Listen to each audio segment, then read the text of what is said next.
Olá pessoal, bem-vindos a mais um vídeo do nosso curso de Big Data Básico. Hoje nós veremos uma revisão da terceira semana do curso. Big Data Básico, revisão da terceira semana. Introdução. Os bancos de dados de documentos são muito utilizados em sistemas web, principalmente porque eles trabalham com o mesmo formato de dados desse tipo de sistema. Os documentos são flexíveis e semi-estruturados, permitindo alterações conforme a necessidade do sistema. Alguns exemplos de sistema que poderiam utilizar documentos seriam catálogos, perfis de usuários, sistemas de postagens como blog, dentre outros. O banco de dados que a gente vai trabalhar no nosso curso é o MongoDB. Ele é um sistema de banco de dados de documentos livre, com recursos de alta disponibilidade. Os documentos são estruturas de dados compostas de chaves ou campos e valores. Os valores das chaves podem incluir valores simples ou mesmo outros documentos. Os documentos são organizados em coleções e, como vantagem, a gente tem a simplicidade e capacidade para alta disponibilidade. Uma das desvantagens que a gente tem seria também a inexistência de um sistema de relacionamento entre os dados, como a gente tem nos bancos de dados relacionais. Então, preciso tratar isso via aplicação. A instalação no Linux é feita com o comando sudo apt install mongodb. No caso do Windows, você pode baixar uma instalação nessa URL que a gente disponibilizou, que é o site oficial do MongoDB. E aqui no nosso curso a gente vai trabalhar com a versão 3.6.8. Depois de instalado, a gente pode usar o comando mongo para a gente acessar o Mongo Shell e fazer comandos para a gente trabalhar com o banco de dados de documento. Aqui nesse exemplo a gente simplesmente conectou e deu um exit só para a gente testar a conexão mesmo. Estruturas de dados do MongoDB.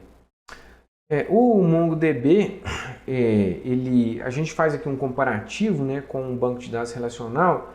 A gente pode enxergar uma coleção como se fosse uma tabela, e uma linha da tabela no banco relacional é como se fosse um documento, e cada coluna da linha é como se fosse uma propriedade do documento.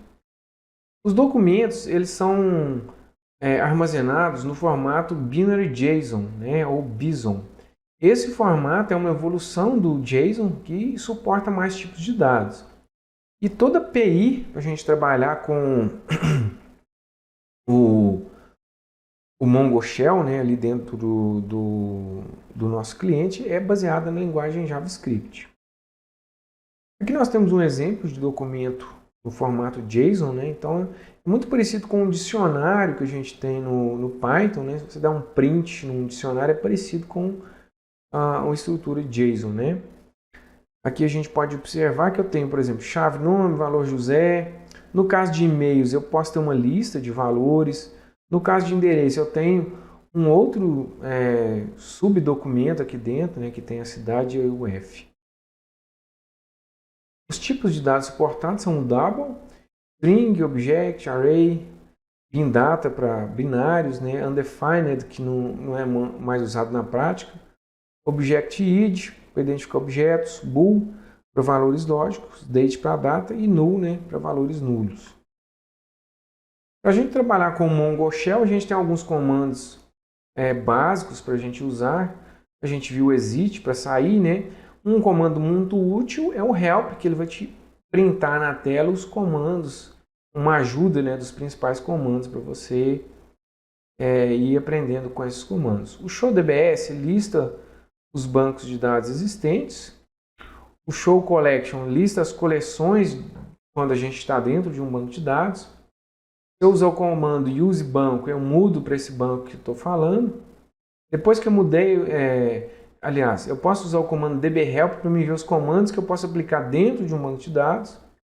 db.nome da coleção.help dá um help para os comandos que eu posso usar com a coleção. Se eu colocar db.coleção.comando.help, ele me dá um help para esse comando específico. Para me inserir um documento, a gente usa o insert one. Para a gente buscar, a gente usa o find, Se Se eu quiser criar uma coleção vazia, eu uso o comando db.createCollection. Se eu quiser apagar uma coleção, seria db.coleção.drop. E apagar o banco de dados, db.dropDatabase. Aqui a gente tem um exemplo de comando no Mongo Shell, dou um show DBS, né? Eu tenho aqui só os bancos padrões que já vem. Aí eu dou um use agenda para mim começar a trabalhar com um banco de agenda, mas enquanto eu não criar nada, ele não cria efetivamente esse banco de dados.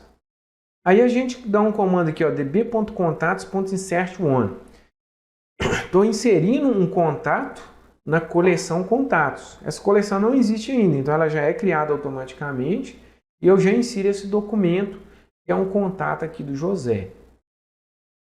Ele me dá uma resposta aqui, write result, né, inserted one, né, inserir um documento. E se eu der um comando db.contatos.find.pretty, para ele imprimir de forma mais bonita na tela, ele vai mostrar o documento. A gente pode observar aqui que tem um id, né, que eu não informei, mas ele cria esse id para todos os documentos, para identificar unicamente um documento. E se eu der um show do EBS agora, aí tem sim o nosso banco agenda que a gente criou agora. A gente tem que tomar um certo cuidado com nomes, né, de bancos, coleções e chaves, né? Então, tem alguns caracteres que não são permitidos para bancos, coleções e chaves. Eu não posso ter nome vazio, né? No caso de chaves, não pode começar com cifrão. Então, tem essas regrinhas que a gente precisa de seguir na hora de criar bancos, coleções e nome de chaves. Para a gente manipular os documentos, basicamente a gente tem os comandos insert_one para me inserir um documento, update_one para me atualizar, delete_one para me apagar um documento e o find para a gente buscar documentos. Aqui eu tenho um exemplo onde eu estou criando, né? Aqui a gente já está utilizando a linguagem JavaScript, porque eu coloco assim, ó, João igual abre chaves. Estou criando um dicionário aqui chamado João. Ele até me mostra ele na tela depois que eu criei. E depois eu posso pegar esse objeto e já inserir como um documento. Ó, db.contatos.insertOne João. Além do insert_one, eu também tenho o insert_main, né, que eu posso inserir vários documentos de uma vez. Aqui eu insiro, né, os contatos Maria e Ana utilizando o comando insert_main. O find vai mostrar agora todos os contatos que a gente inseriu, né? Então, José, João, Maria e Ana, os nossos 4 que a gente inseriu aqui.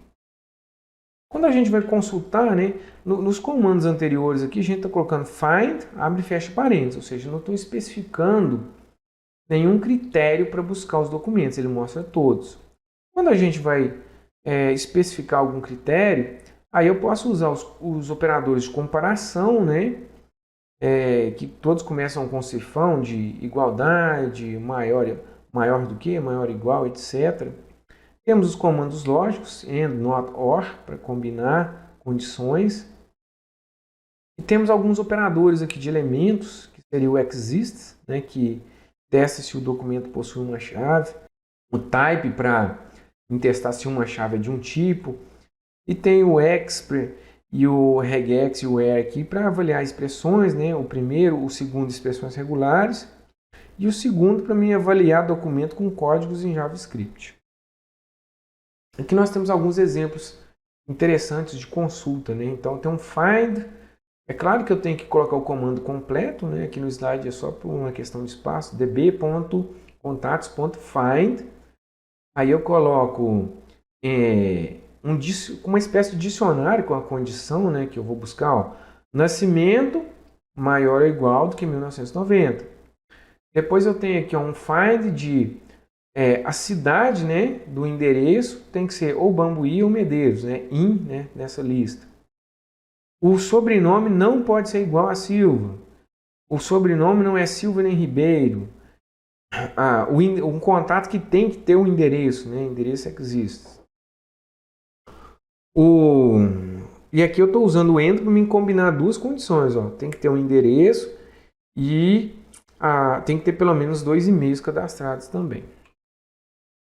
Para mim alterar, a gente pode usar o update_one, como a gente já falou, e também o update_main. Eu tenho que tomar cuidado com o update_main, né, porque todo mundo que atender um determinado critério, que pode ser o mesmo tipo de critério ali do find, vai ser modificado. Tem também o replace one, que ele substitui completamente o documento. Quando a gente está fazendo alteração, a gente tem alguns operadores de atualização que podem ser interessantes. Por exemplo, eu quero só incrementar o valor de uma chave. Eu posso usar um inc. O min, ele atualiza a chave se o valor especificado for menor do que o que eu estou passando. O max se for maior. O mul para multiplicar o valor da chave. O rename para me renomear uma chave. O set vai modificar ou criar uma chave se ela não existir. E o unset remove a chave. Nós temos alguns exemplos de alterações.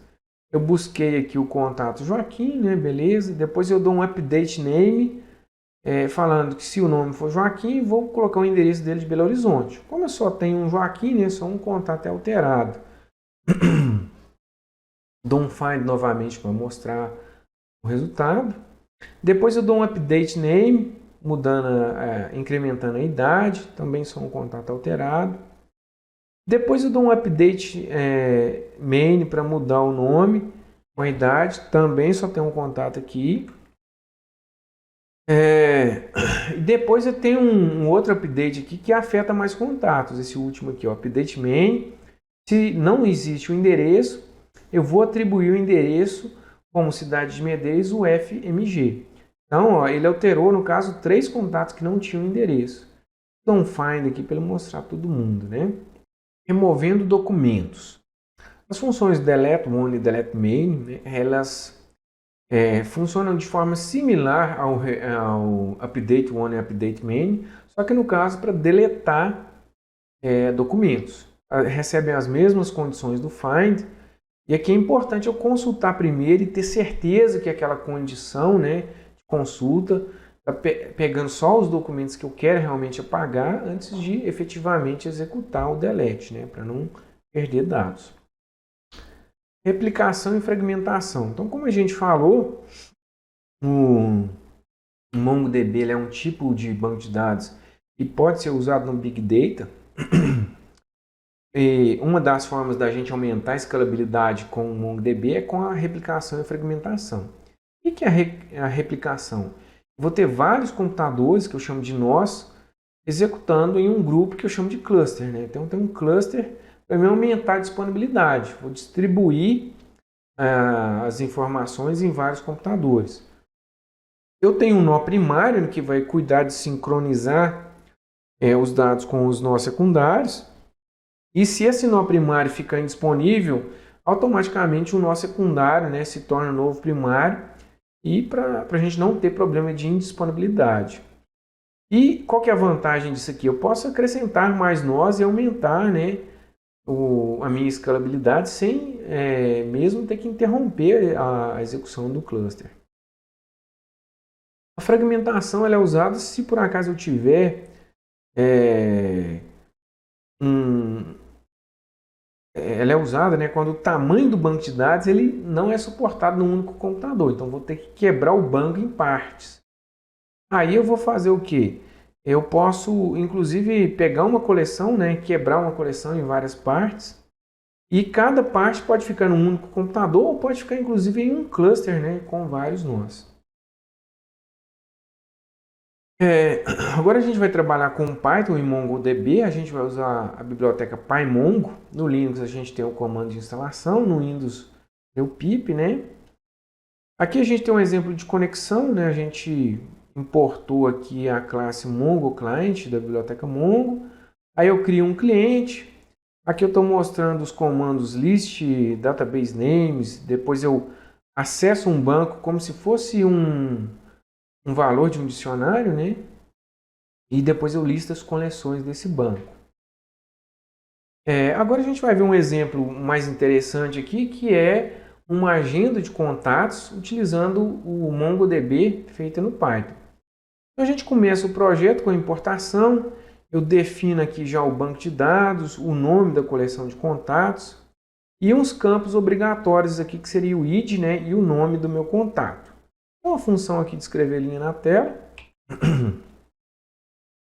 Depois eu tenho a função dados contato, que serve para exibir uma mensagem e logo em seguida pegar os dados de um contato.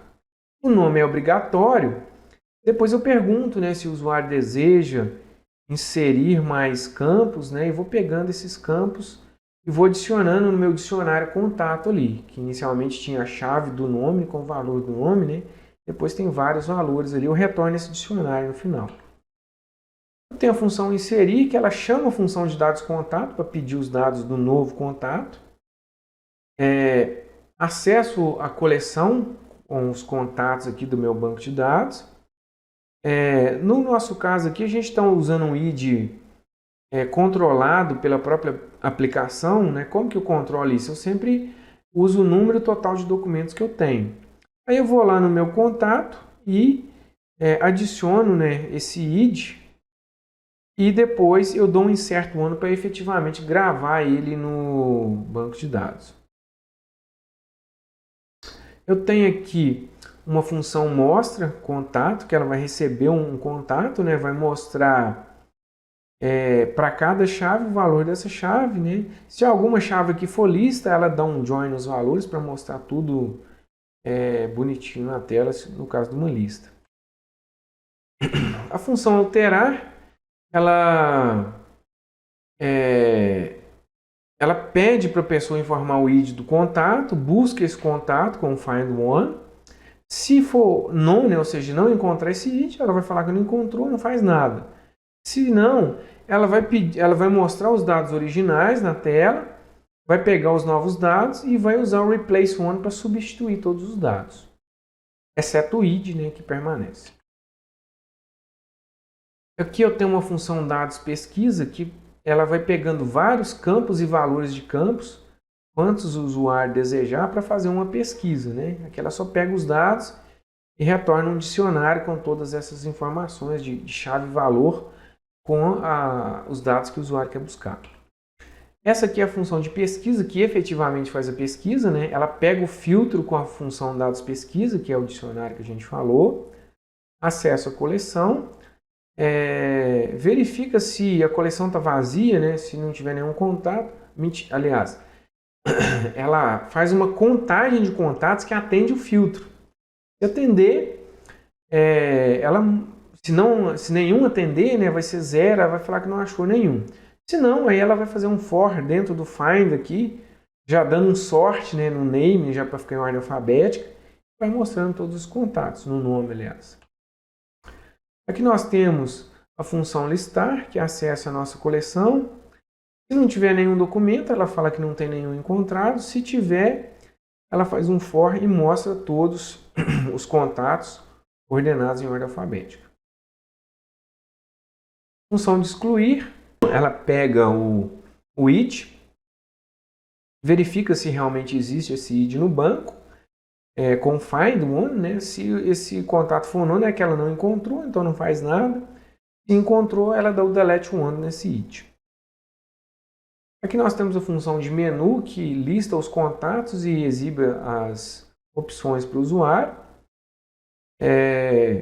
Nós temos aqui a função executar, que mostra o menu e pega a resposta do usuário e chama cada funçãozinha apropriada, né? E assim encerra o nosso exemplo, né? Então vocês devem implementar esse exemplo, executar. Depois vocês podem acessar o Mongo Shell e consultar os dados por lá, inclusive.